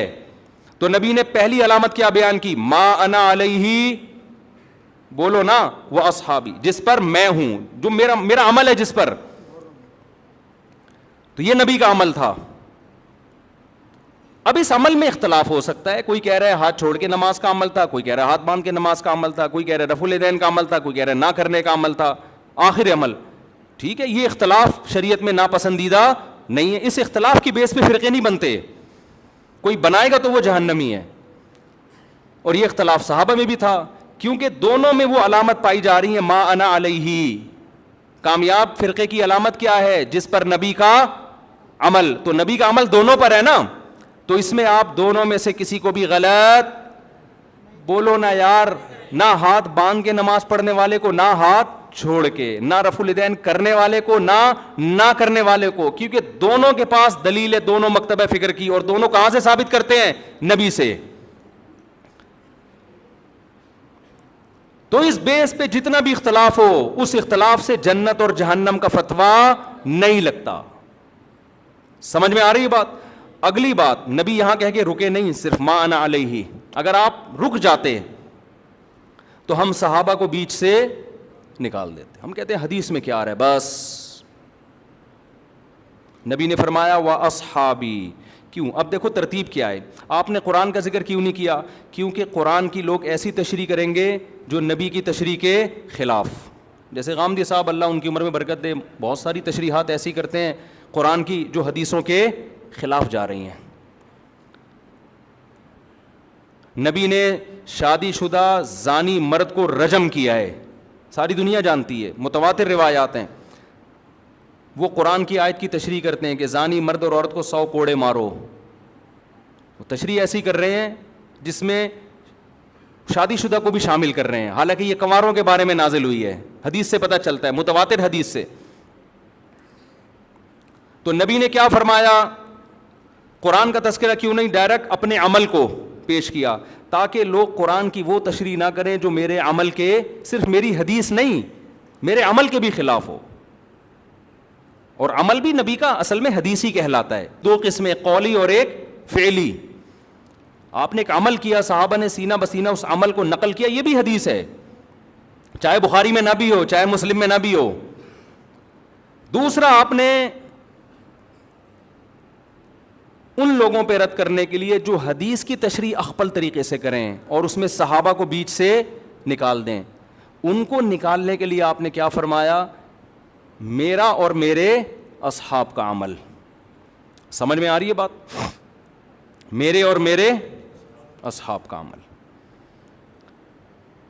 کیا مطلب؟ ایسے فرقے آئیں گے جو قرآن کی تشریح اخپل طریقے سے کریں گے، حدیث کو بیچ سے نکال دیں گے، یہ بھی جہنمی، چاہے وہ اپنے آپ کو صبح و شام اہل قرآن کہتے ہوں. لیبل جو منکرین حدیث ہیں ان کا پتہ ہے اپنے فرقے کا نام کیا رکھا ہے؟ اہل قرآن. اور جب آپ ان کے سامنے بیٹھو گے قرآن کے فضائل بیان کرنا شروع کر دیں گے، بار بار قرآن کیا کہتے ہیں، اللہ کا کلام. مقصد قرآن کی فضیلت نہیں ہوگی، مقصد حدیث کا انکار ہوگا. سمجھتے ہو گے نہیں سمجھتے؟ لوگ متاثر ہوتے ہیں، یار یہ ماشاءاللہ اللہ کے کلام کو کتنا فوکس کرتے ہیں، ماشاءاللہ ماشاءاللہ کتنا ان کے دل میں اللہ کے کلام کا جلال ہے. او بھائی، یہ جو آپ کے سامنے صبح و شام قرآن کے فضائل بیان کر رہا ہے، اس کا مقصد حدیث کی نفی ہے. ایک آدمی قرضہ مانگنے کے لیے آیا اور آپ سے کہہ رہے سفارش کر دیں کہ وسیم بھائی مجھے قرضہ دے دیں. دوسرا بھی آ گیا قرضہ مانگنے کے لیے، آپ چاہ رہے ہو اس کو نہ ملے اس کو مل جائے، آپ کو پتہ ہے یہ سیٹ ایک ہی آدمی کو دے گا. اب آپ نے دوسرے کی بے پناہ تعریفیں شروع کر دیں، تو یہ تعریفوں میں ضمناً دوسرے کی کیا ہے؟ برائی ہے. یہ بندہ ٹھیک نہیں ہے، اس کو نہیں دو. ٹھیک ہے نا؟ لیکن نام پرویزی فرقے نے اپنا نام کیا رکھا ہوا ہے؟ اہل قرآن. اہل قرآن. تو اسی طرح جب حدیث نبی نے ہمیں پہلے بتا دیا، کچھ لوگ ایسے آئیں گے جو حدیث کی تشریح ایسی کریں گے جو صحابہ کی سمجھ میں نہیں آئی. نام کچھ بھی رکھ سکتے ہو آپ، اہل حدیث رکھ سکتے ہو آپ، اہل قرآن رکھ سکتے ہو آپ، دیوبندی رکھ سکتے ہو آپ، محمدی رکھ سکتے ہو، کچھ بھی رکھ سکتے ہو. عمل دیکھا جائے گا پریکٹیکلی ہو کیا رہا ہے. بھئی صحابہ کیوں نہیں ہے؟ صحابہ کا فتویٰ یہ کیوں نہیں ہے؟ اور ان صحابہ میں بھی آپ نے سب سے زیادہ ہائی لائٹ کیا خلفائے راشدین کو. علیکم بسنتی و سنت الخلفاء الراشدین المہدیین، میری اور خلفائے راشدین کی سنت کو لازم پکڑو. میں دعوے سے کہتا ہوں خلفائے راشدین کے دور میں کوئی ایک مسجد دکھا دو جس میں رمضان میں 8 رکعت تراویح ہوتی ہو. کوئی ضعیف سند دکھا دو میرے بھائی. آپ بخاری مسلم کی حدیث ہے جو 8 رکعت والی، اس کی تشریح ایسی کر رہے ہیں جو صحابہ میں کسی کی سمجھ میں بولو نہیں آئی. اس کا مطلب آپ کی تشریح غلط ہے. بعض لوگ کہتے ہیں حضرت عمر سے ایک ضعیف روایت پیش کرتے ہیں کہ اس میں 8 کا تذکرہ ملتا ہے، وہ ضعیف روایت ہے. مان لو تو صحابہ کو نبی نے حکم دیا عمر کو فالو کرو نا، تو اگر حضرت عمر نے 8 پڑھوائی تھیں تو پھر پوری دنیا میں ہمیں 8 ملتی کیوں نہیں ہیں؟ کوفہ میں، بصرہ میں، دمشق میں، مصر میں 8 سے زیادہ کیوں ملتی ہیں ہمیں؟ آج لوگ کہتے ہیں مکہ مدینہ میں 8 ہو رہی ہیں. بھئی آج کا مکہ مدینہ لوگے یا 1200 سال 1300 سال پہلے کا مکہ مدینہ لوگے؟ آج لوگ کہتے ہیں سعودی عرب میں 3 کو 1 کہتے ہیں. او بھائی سعودی عرب میں آج کہتے ہیں نا، 1400 سال سے سعودی عرب میں 3 کو 3 ہی کہتے تھے. تو 1400 سال سے جو اسلام تھا وہ والا صحیح تھا یا آج جو اسلام ہے وہ والا صحیح ہے؟ کھوپڑی کام نہیں کر رہی لوگوں کی. یعنی عجیب. ایک صاحب مجھے کہنے لگے آپ لوگ پتہ نہیں کیا باتیں کرتے ہو، وہاں تو مصر میں بھی 3 طلاق کے 1 ہو گئی ہے، یہ سوڈان میں بھی 3 1 ہو گئی ہیں، اور پاکستان میں بھی ہو رہی ہیں قانونی. اور میں نے کہا یہ اب ہو رہی ہیں، اسلام آج آئے 1400 سال پہلے آیا تھا. اب ہونا اس کی علامت ہے کہ اب تک نہیں تھا، اب تک 3 ہی تھیں. لوگ کہتے ہیں پوری دنیا میں 8 تراویح ہو رہی ہے، آپ لوگ کو پتہ نہیں کیا حدیث پڑھ رہے ہو. کب سے شروع ہوئی ہیں 8؟ آپ 100-150 سال پہلے تاریخ کی کتابیں اٹھا کے دیکھو، پوری دنیا میں 20 سے کم کہیں بھی 1 رکعت بھی نہیں ہوتی تھی. تو بعد میں چینج ہوئی ہے. اب جو چینجنگ ہو رہی ہے وہ قابل قبول نہیں ہے. اب تو چینج اب تھوڑی لوگ. عبداللہ بن مسعود کا مشہور قول ہے من کان منکم مستنن فَلْيَسْتَنَّ بِمَنْ قَدْ مَاتَ، جو تم میں فالو کرنا چاہتا ہے پہلوں کو فالو کرے، اس لیے کہ زندہ لوگوں کے بارے میں یہ خوف ہے کہ وہ فتنے سے محفوظ نہیں ہے. زندہ لوگ بک بھی جاتے ہیں، ان کے اپنے مفاد بھی ہوتے ہیں، سیاسی مفاد بھی ہوتے ہیں، حکومتی دباؤ بھی ہوتا ہے. اب حرمین میں کہہ رہے ہیں 10 رکعت تراویح ہو گئی، بھائی کیا پتا بادشاہ نے ایک آرڈر دیا ہو کہ 10 ہوں گی. ہمارے ایک دوست وہاں فجر کی نماز کا ٹائم داخل، اقامت ہو رہی، بیٹھے ہوئے ہیں. میں نے کہا بھائی نماز کھڑی ہو رہی ہے، مسجد نبوی میں پڑھو. کہہ رہے ہیں پتہ نہیں کہ ایسا نہ عمر ملک ہو، بادشاہ کا حکم ہو وقت سے پہلے پڑھنے کا، تو میں پہلے اپلیکیشن میں دیکھ لوں ٹائم داخل بھی ہوا کہ نہیں ہوا. خیر وہ تو تھوڑا انہوں نے غلو کر دیا، لیکن وہ ڈر گئے تھے نا یار کہ ایسا نہ ہو کہ بادشاہ سلامت میں کچھ بھی حکم دے دیا ہو. ایسا ہوتا نہیں ہے کہ بادشاہ سلامت ٹائم سے پہلے نماز پڑھنے کا آرڈر دے دے. لیکن آپ کیسے یہ کہہ سکتے ہو کہ یہ عرب علماء کا فتویٰ ہے؟ اگر چند کا ہے بھی تو ہمارے لیے ان کے احترام کے باوجود وہ فتویٰ حجت نہیں ہے. اب میں آخری بات جو محرم پہ لے کے چلا تھا، میں جلدی سے وہ سمیٹ کے ختم کرتا ہوں. اصل تو میرا ٹاپک یہ تھا محرم. تو بہن بھائی فرقے بنتے چلے جائیں گے، محرم میں جو کچھ ہو رہا ہے یہ لوگ کریں گے. نبی نے فرمایا 73 فرقوں میں امت تقسیم ہوگی. میں نے اور آپ نے وہ کام کرنا ہے جو قرآن میں ہے، حدیث میں ہے، اور اس پر کس کا عمل ہے؟ صحابہ کا. اور یہ جو چاروں ائمہ ہیں نا، انہوں نے انہی کو فالو کیا ہے، صحابہ کو. اس لیے امت کہتی ہے چاروں ائمہ کا جس مسئلے پر اتفاق ہو اس سے شذوذ اور خروج اختیار کرنا جائز نہیں ہے، کیونکہ یہ اس کی ظاہری ایک علامت ہے کہ حق اس میں منحصر ہے. اتنے بڑے بڑے ائمہ کیسے غلطی ایک سے ہوتی ہے، 2 سے ہوتی ہے، چاروں متفق کیسے ہو گئے؟ اور اگر آپ نہیں مانتے تو اتنی بات تو مانتے ہو نا، نبی اور صحابہ یہ تو منصوص ہے نا. تو مجھے بتاؤ محرم صحابہ کی زندگی میں آیا تھا کہ نہیں آیا تھا؟ اہل بیت کی زندگی میں آیا تھا نہیں آیا تھا؟ کوئی ایک صحیح روایت ہمیں ملتی ہے کہ اہل بیت نے وہ کچھ کیا جو آج ہم کر رہے ہیں؟ کیا حضرت حسین ابن علی رضی اللہ عنہ سید الشہداء، کیا انہوں نے ماتم کی ترغیب دی ہے، یا ان کے اولادوں نے ماتم کی ترغیب دی ہو؟ غم منانا، غموں میں رونا پیٹنا، ماتم کرنا، اسلام صبر کی تلقین دیتا ہے. اہل بیت کا حکم بھی کیا تھا؟ صبر. واویلا کرنا، رونا پیٹنا، چیخنا چلانا یہ اسلام کا حکم نہیں ہے. بعض لوگ استدلال کرتے ہیں کہ فلاں موقع پہ نبی صلی اللہ علیہ وسلم روئے، فلاں موقع پہ فلاں صحابی روئے. غم کے موقع پہ روئے ہیں، غم کا موقع گزرنے کے بعد اس تاریخ آنے پر روئے، ایسا ہمیں تذکرہ بولو نہیں ملتا. غم کے موقع پہ رونا تو انسان کی نیچر ہے، فطرت ہے، اس میں بھی چیخنے کی اجازت نہیں ہے، ماتم کی اجازت نہیں ہے. عین جب صدمہ پہنچے اس وقت آپ کو ماتم کی اجازت نہیں، نبی نے لعنت فرمائی ہے. تو صدمہ گزرنے کے 1 سال بعد اس تاریخ کو آنے پر کہاں سے اجازت ہو گئی؟ میں تشدد کا قائل نہیں ہوں، میرا مقصد یہ نہیں ہے کہ آپ جو لوگ یہ کر رہے ہیں ان کو جا جا کے چھیڑیں، تنگ کریں. ہمارا ملک فرقواریت اور لسانی اور فرقہ وارانہ جھگڑوں کا متحمل نہیں ہے، مار دھاڑ اور نفرت والی تقریریں کرنا نہیں ہے. میرا مقصد تو اہل سنت والجماعت کو یہ بتانا ہے کہ آپ ایک فیصلہ کرو، آپ ادھر ہو یا ادھر ہو. آپ کے اصول کچھ اور ہیں، ان کے اصول کچھ اور ہیں، ان کے اصولوں پہ چلنے دیں. جب نبی نے کہہ دیا نا 73 ہوں گے تو 73 ہو کے رہیں گے. آپ فرقہ واریت ختم نہیں کر سکتے. آپ نے سلیکٹ کرنا ہے کہ صحیح کون ہے غلط کون ہے. آج لوگ کہتے ہیں فرقہ واریت ختم ہو جائے. میں نے کہا نہیں ہو سکتی ختم بھائی، نبی نے کہہ دیا 73 فرقے ہوں گے، کیسے ختم ہوگی؟ آپ نے سلیکٹ کرنا ہے، گائیڈ کرنا ہے کہ صحیح کون ہے، اپنے لیے سلیکشن کرنی ہے کہ ان میں صحیح کون ہے، میں وہاں جاؤں گا.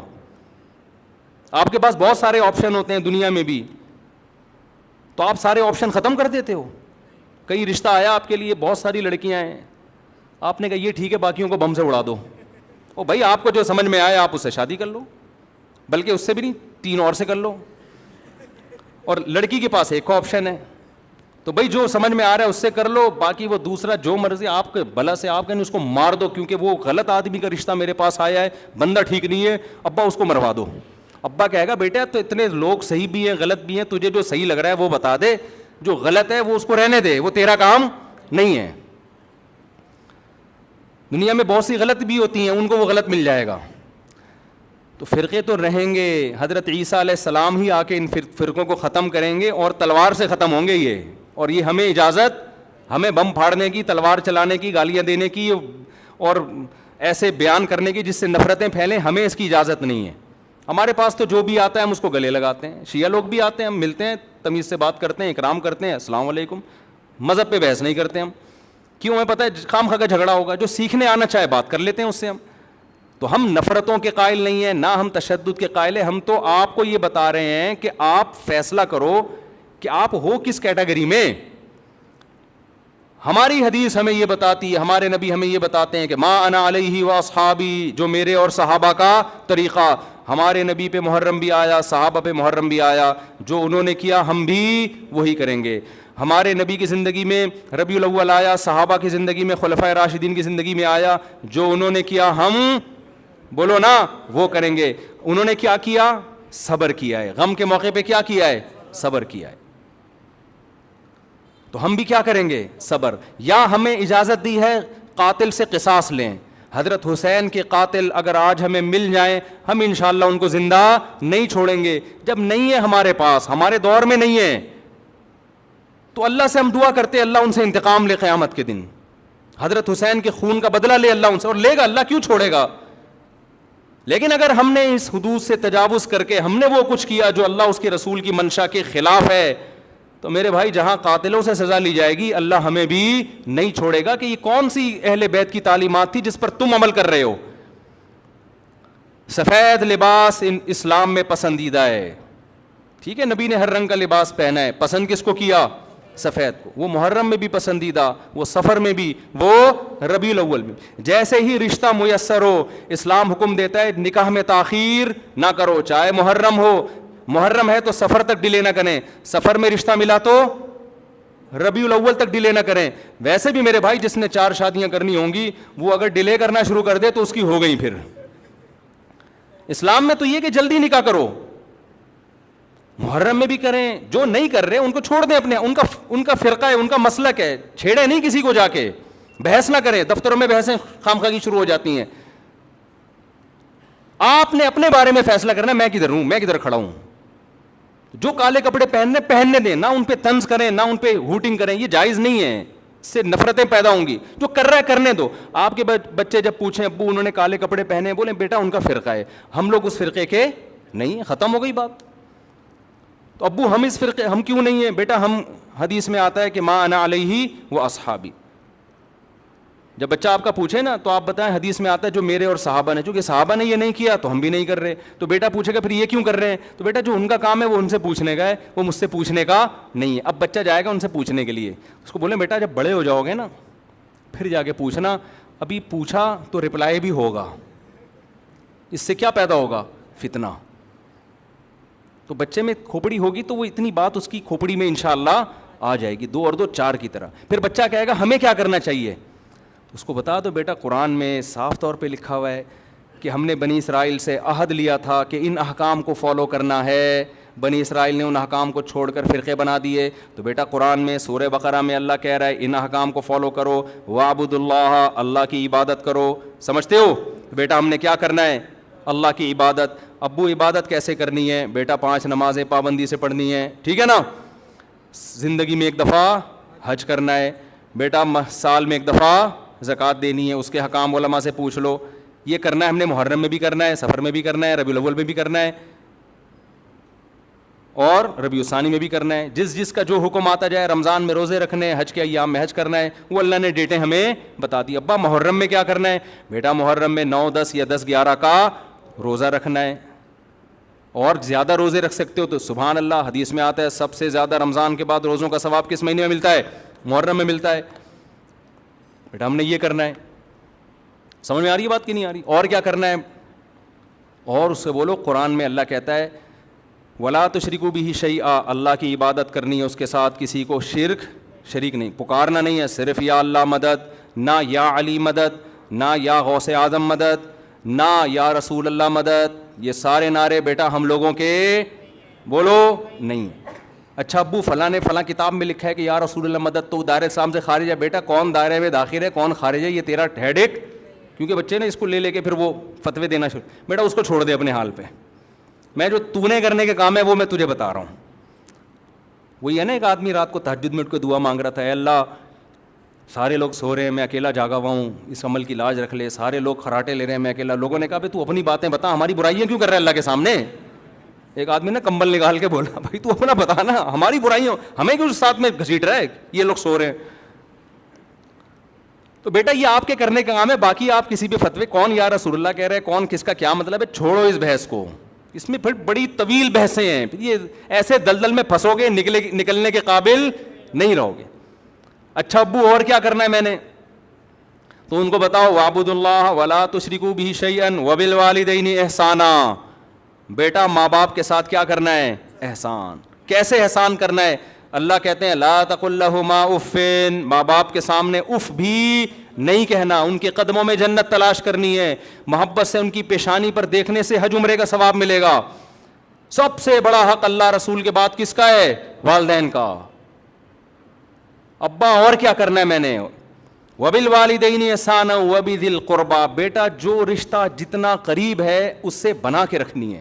ماں باپ کے بعد سب سے قریبی رشتہ بھائی بہنوں کا ہے، ان سے توڑنے نہیں دیکھنا. چاہے محرم ہو چاہے سفر میں ہو، کوئی روٹھا ہوا ہے تو اس کو جا کے کیا کر لو، راضی کر لو. ان پہ خرچ کرو، ہدیے دو، ان کو نذرانے دو تاکہ یہ جڑیں. جو رشتہ داری توڑتا ہے وہ محرم میں جو مرضی کر لے، حدیث میں آتا ہے وہ جنت میں نہیں جائے گا، چاہے وہ ربیع الاول میں جو مرضی کر لے. ابا اور کیا کرنا ہے، بیٹا رشتہ داری میں سب سے پہلا کام یہ ہے، قرآن کہتا ہے عورت کی میراث نہیں کھانا. میں مر جاؤں اپنی بہن کی وراثت اس سے پوچھے بغیر فوراً ہینڈ اوور کر دینا.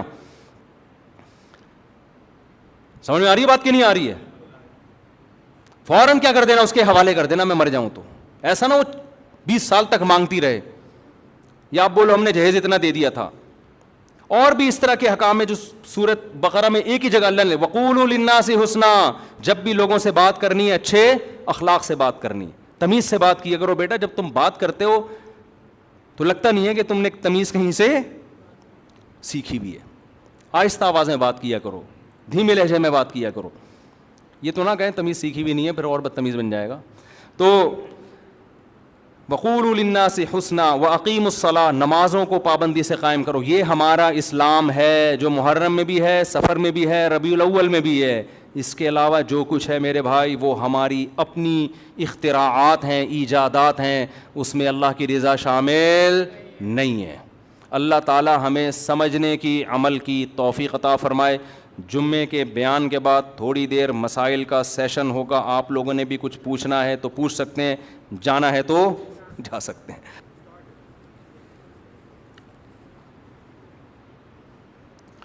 یہ میں نے آج بیان میں جو حضرت حسین رضی اللہ عنہ کے لیے سید الشہداء کا لفظ استعمال کیا تو حدیث میں یہ حضرت حمزہ کے لیے استعمال ہوا ہے، تو اس کو کریکشن کر لیں.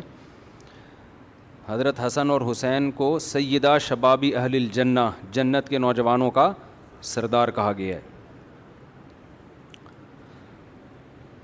مفتی صاحب مجھے قیامت پر کمپلیٹ بیان سننا ہے کہ اللہ تعالیٰ حساب و کتاب کیسے لیں گے، قیامت کی نشانیاں کیسی ہوں گی، مہربانی کر کے کمپلیٹ بیان کر دیں. 10ویں بار پرچی دے رہا ہوں.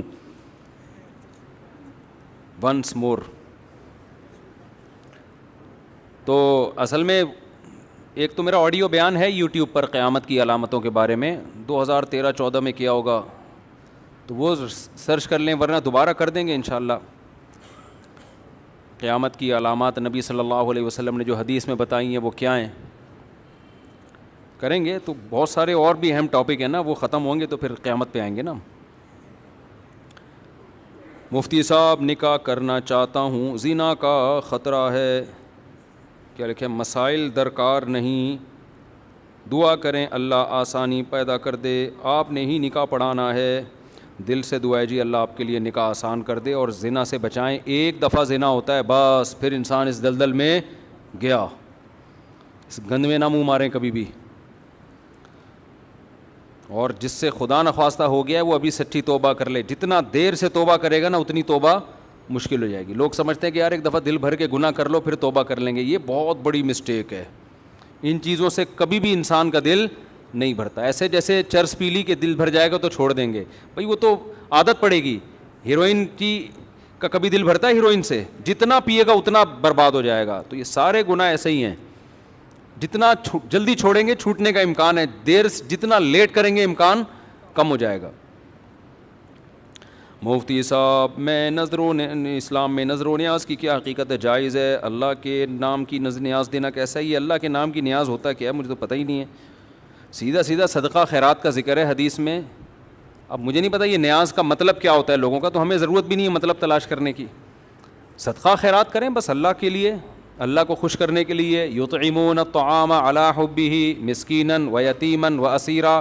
اللہ کہتے ہیں ہمارے نیک بندے ہماری محبت میں غریبوں کو مسکینوں کو کھانا کھلاتے ہیں. کب کھلاتے ہیں؟ جب غریب اویلیبل ہو, چاہے محرم ہو, چاہے ربیع الاول ہو, چاہے رمضان ہو, چاہے شوال ہو, چاہے پیر ہو, چاہے بدھ ہو, جب جمعرات ہو. جب غریب مارکیٹ میں آئے گا تو یہ جمعرات کا انتظار نہیں کریں گے, یہ 11ویں کا انتظار نہیں کرتے, یہ غریب کے مارکیٹ میں آنے کا انتظار کرتے ہیں. جیسے ہی کوئی غریب ان کی نظر میں مارکیٹ میں آیا یہ کھلا دیتے ہیں اس کو. تو یہ جمعرات اور پیر کو کھلانا اور 11ویں کو کھلانا یہ ثابت نہیں ہے, سمجھتے ہو؟ اور غریب کی ضرورت کو فوکس کرتے ہیں, اس کی ضرورت کھانے کی نہیں ہے, اس کو علاج کے پیسے چاہیے, تو یہ نیاز میں کھلا ہی رہے ہیں, دے گے اس کو, تو پاگل ہے نا یہ. پھر ابے اس کو کینسر ہوا ہوا ہے, وہ علاج کے پیسے چاہیے, آپ کہہ رہے ہو میں فلانے کے نام کی دیکھ کھلا رہا ہوں. وہ کہے گا مسئلہ ہی میدے کا ہے میرا, کھا نہیں سکتا میں, تو علاج کرا پہلے میرے میدے کا. تو اسلام غریب کی مدد کا کہتا ہے, جس مدد کی ضرورت ہوگی اس مدد کو فوکس کریں, اور اس کے لیے کوئی دن کوئی مہینہ متعین نہیں ہے, بس یہ صدقہ خیرات ہے.